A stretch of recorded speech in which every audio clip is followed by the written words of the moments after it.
here we are about 6850, just on the east edge, or the east rib, that's just east of the Girl Scout Bowl proper.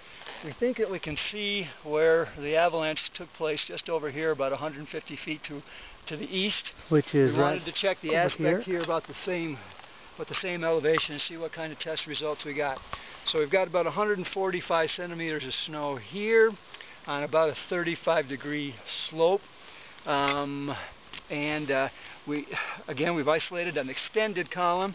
We've got a relatively uniform slab. We do have an old surface hoar layer that, as I'm just cleaning out the edges, it slides on. That's down about 2 feet. And I think we're seeing the most recent surface hoar layer that's buried underneath the new snow. We think we see it right about here. Well, it's not really obvious. Hard to detect. Okay, here we go. Did you say the aspect was northeast? Northeast aspect. Okay, here we go. 6, 7, 8, 9, 10. 1, 2, 3, 4, 5, 6, 7, 8, 9, 10. 1, 2, 3, 4, 5. Okay, so 25. We actually slid on the older layer.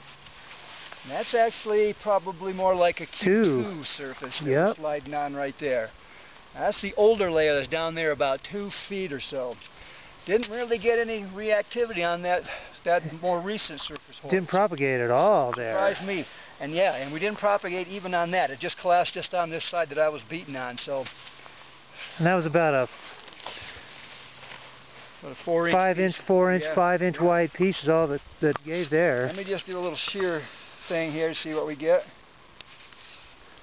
Wow! Look at the hoarfrost there. Yep, and that's just underneath this little skip of snow that must have just fallen in the last day or so. And I think that's due to the temperature gradient. Back there we had a temperature gradient of about. Okay, this is the surface hoar that built up the last weekend. Before the last snowfall. Right there, but that's not a real clean shear there. No. I'm surprised. Okay. Oh. There's the clean shear. That's the one that's down there, a couple of feet. It's surprising how much it takes for that to fail. Yep. Okay, done. Okay, so here we are investigating this avalanche east of Girl Scout Bowl proper. We believe this is the second slide. Up here you can see a track coming into it across the top, and looks like the trigger that slid this.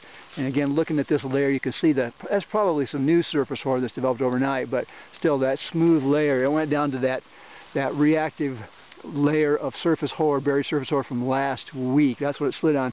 And across over here, we've got a crown that looks from this distance to be maybe 12, 14 inches on the skier's left side of this one.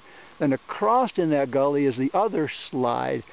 We can't quite determine where it was actually triggered from. If it was at the top in the gully, we see a ski track that curves around and comes in kind of on the skier's right of it, right there's a little knob in front of that tree right there. It looks like something maybe have initiated right there. And again, there's the other slide surface over there. And in the background, you can see the roller activity and the sloughing activity over in Girl Scout Bowl proper.